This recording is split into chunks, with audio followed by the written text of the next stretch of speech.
Hey guys, I'm here at a private permission. Really excited about this one. The guy that used to own this property, it was built in the 1800s. He was one of the first miners to arrive at the Ballarat goldfields. Not only that, but he also helped Peter Laylaw when he got into trouble with the Eureka stockade and all that kind of stuff. So if if you're a prospector, you know who Peter Laylaw is.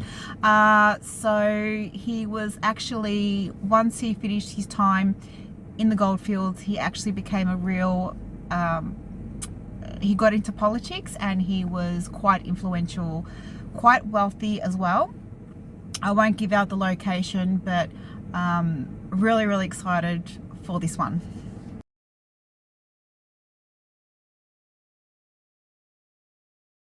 Alright guys, I'm here at the property. I'm going to flip you around and show you what I will be working with. Hang on.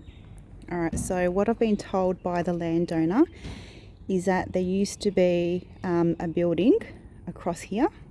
So that's been demolished. And this area here where I'm standing used to be the grass area. So obviously there would have been a little bit of topsoil removed. I've already found a coin, just a 10-cent modern coin. That was a surface find, so that's pretty cool. But I've got all this area which is kind of original.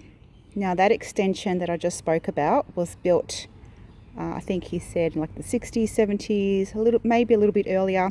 So that building wasn't here when the person that I was talking about used to live here back in the 1800s. So I still am hopeful that there's going to be something there, and then I'm going to obviously detect here. So I've actually got more land to detect what I thought.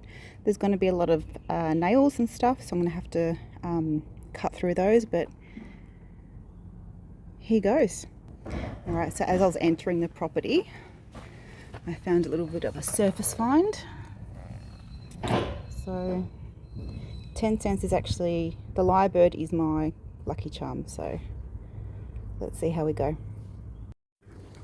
Just found an old top of a bottle, so good sign. I'm thinking the bonus of the topsoil being turned over is that we're going to find some surface finds. So I'm going to flip around. I just found something. Fingers crossed it's a coin. Alright, where was it? That, what is that? And the downfall, I guess, is that it could be damaged. It looks like a coin, but it's actually too thick to be a coin. Bugger, but it could be my first button. So I'll have to give that a bit of a clean up. But yeah, could be a button. Also, it could also be a rivet. Alright, you guys can help me pull this one up. Some kind of pipe. Lock? What is that? What is that?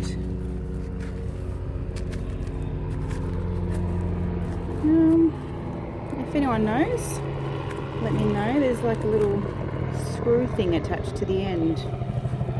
Let me see if I can get the dirt out.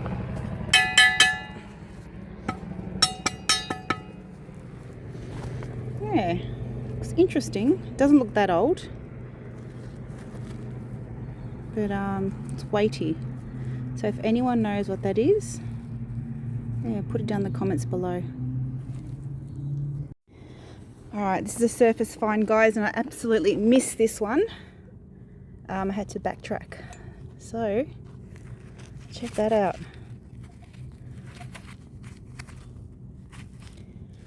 That is pretty old. Obviously like a teaspoon. It's got some, looks like it's got some green cancer on it. But check that out. We'll give it a good scrub later. See if there's any markings on it. There you go.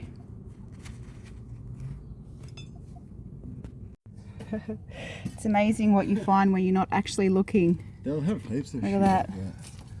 This is obviously a modern find.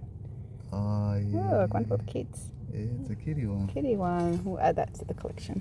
What year do you reckon that is? 90s.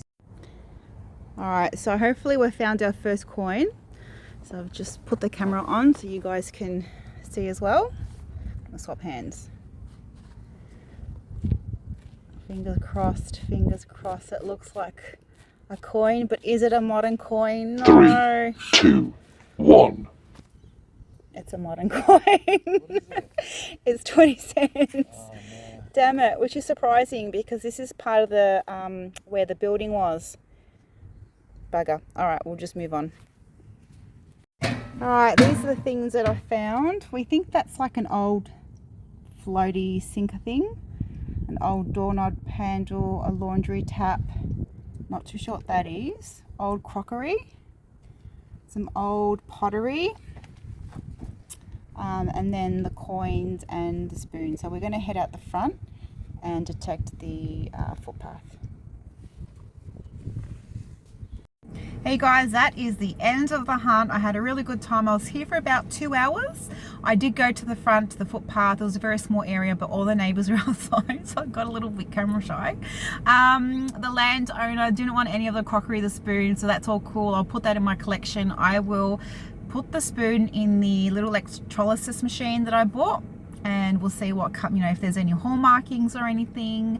What else? Please don't forget to like, subscribe to my channel. It really appreciate it and help my channel grow. And yeah, I'll see you on the next hunt.